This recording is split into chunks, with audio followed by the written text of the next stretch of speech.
That's like for the eyelashes? Eyelashes. Very flattering. Alright. Okay. So what do you think about the social mask? Do you think that people do wear social masks? I do. I think the mask, I feel like it's not just one mask that everybody has. I think there's various masks depending on the environment that everybody's in. For example, the workplace. There might be a mask for that.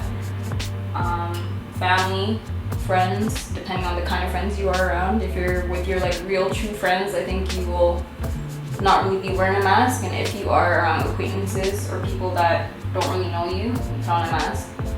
For example, I will be lying if I said I don't wear a mask, because I feel like I am very much myself around different people, but it depends. Like, I'm not gonna be like my crazy, I'm gonna whine my ass on everybody when I'm at work. So I feel like there's a certain way that you have to, what's the word?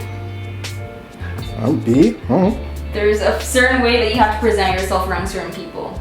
So, and that changes on the environment. Like, I'm not gonna be like my crazy soca lover dancing self in certain aspects of work. There are times where I will be crazy and loud, but you gotta tone it down. So I don't know. I guess it depends on you and how comfortable you are with being yourself around people. I don't know. Does that make sense? So a mask is something that you use strategically? Yeah. Yes. That is a good way to put it. Yes, I would use my mask strategically. But then again, like for example, starting my new job now, I feel like I see myself warming up. Like I'm laughing louder, I'm smiling more, I'm making a lot of my corny, not so funny jokes around my coworkers. So it depends on the environment and how comfortable you are, and it changes. Sometimes you're really not comfortable around people where you feel like they won't accept you for who you are. So your mask may become thicker, may take a lot longer for you to take off. Yeah. Do you find that you always have control of your mask, or do you find sometimes your mask has control of you? Or is it both? I will say I think I have more control over my mask because I'm a strategic player. But that varies on the people, and yeah, I think I'm a little bit confident. I'm a little bit more confident with who I am. I do have my days where I'm just like, damn, like, I don't like myself today. But overall, I think I understand myself a lot and I know what works for me. So I feel like I control my mask more than it controls me. Yeah. Like somebody like yourself, like why would somebody like you feel doubtful or unconfident? Because I'm a human being and everybody doubts themselves, and I think I wouldn't be human if I were to say that I'm 100% confident with myself all the time. I don't think that's realistic. It's just, for example, like a lot of these stars that we idolize on TV and in music videos, we think they're so happy because they have millions of dollars and 10,000 cars and huge houses. We think that they're confident in their lifestyle, and to be honest, I think 50%, if not more, are really not happy with themselves. So for someone like me, who's an average Joe-ette, see, corny joke, who's an average Joe-ette, who doesn't have thousands of houses, like, I don't know, I still doubt myself at times. I think it's just a part of life. Yeah. Okay, I have one last question. Maybe not last. I have a question. Do you feel, as a black female, that there are particular masks that you wear in society? Yes. I can say that very easily. I feel like, how do I say this? There are, because I feel like part of me understands the acceptance of black females in certain environments. So my mask goes on a little bit more when I feel like I'm in an environment where people may not be able to connect with me or understand my background or understand my struggles as a black female. So I don't know, does that make sense? People that can't relate, you tend to not open up and be as vulnerable around? Well, I'm not afraid to be vulnerable.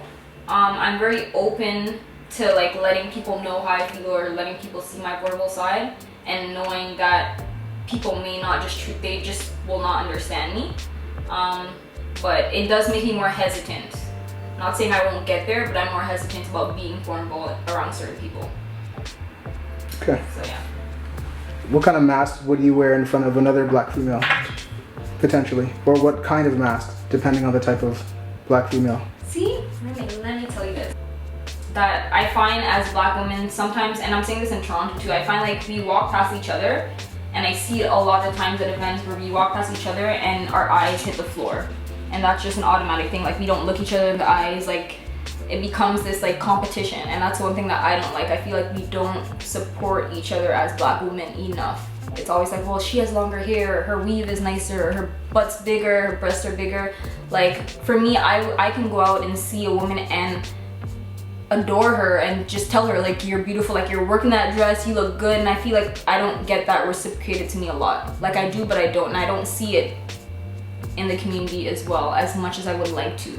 I feel like there's just so much animosity, there's so much competition and who looks better, and it's not enough support. And I think we need to really think about what we're doing wrong, to be honest, to help each other, because I don't think we are helping each other in the right ways.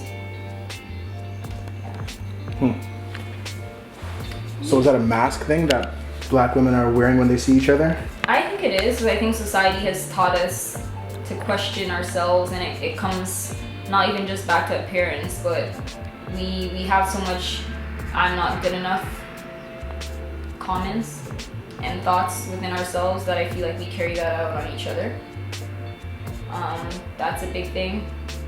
I feel like, yeah, it just, we're told that we're not good enough, we're told that we're not beautiful enough, we're told that we're not light enough, we're told that we don't speak proper enough, and all of these aspects, I think, play into a role about how we interact with each other. Yeah. Do you wear a mask for black men or different types of black men? No. Sorry. I feel like I did before. I felt like I cared a lot about how men viewed me, and I think that's why, for me personally, my natural hair journey means more than just hair to me. Just because the moment I think I chopped my hair, I felt like it kind of showed me that men weren't interested in me. They didn't want to date like a bald-headed girl or all of this stuff. And then I got to the point where I was just like, you know what, if you can accept me at my most natural being, then you're not the person for me. So now just combing my locks and being bald again, or not bald but short-haired, I could really care less, to be honest. I feel like I don't want a mask. I don't want to wear a mask when it comes to dating, because I want someone who's gonna accept me for me 100%. And if I can't get that, then it's just not worth it. Do you find you have to wear a mask walking down the street? Let's say you pass a bunch of men on the street, whatever race. Is there a type of mask that you feel you have to wear socially for whatever strategy? I don't think so. I actually don't think so that I have to put on a mask, to be honest. I think like I feel like it really depends on my level of confidence or like insecurity. Like if I feel like I'm really insecure at a certain point, then I'll put a mask, like, oh my gosh, I'm scared how these people are gonna view me, which I think happens more in the workplace, to be honest, than walking down the street and seeing a group of men walking by. So it really does vary, and I think it depends on the person and their personal experiences and how they've dealt with their personal experiences. So for me, yeah, no, not in that sense. I don't think I would put on a mask. Okay. Cool. Yeah, I do like, I'm recording now. I do like the candid and the less prepared and the rough, so it's rolling now. That's the one thing I want, like with my YouTube page, Yeah. is like transitioning, like having my lock journey and cutting my locks off again for the 4th time. I really want to transition from just hair to a lot of other stuff, like having open conversations with people in the community, people who are doing great things. I feel like not many of my YouTubers understand me, they don't know me, and that's because I haven't really introduced myself other than, hey, it's Natural Beauty Mandy. But there's more to me than just locks, there's more to me than just hair, there's my career, the field that I'm in, and not many people know that I'm a youth worker. So I'm very passionate about change, I'm very passionate about helping people and I really want to collaborate that in my page. I really want to change things. I really want to go out there and meet people and introduce them to YouTube and be like, hey, this is someone who's doing grandiose things in the community, and here's how you could connect them if you feel like you need this person or you need their services in your life at this point. So lots of changes are going to happen on Natural Beauty Mandy TV. Just joking. But yeah, so like today I'm shooting with photographer CJ Cromwell, and we're having random conversations, and we're talking about masks and the masks that you wear in society and in different environments. So yeah, we're here doing it up. Cool. How do you feel about your makeup now? Good. It felt nice having a fresh face. It always feels good taking off makeup or not having it on. But I do enjoy makeup, so we're gonna have fun. Yay! Cool.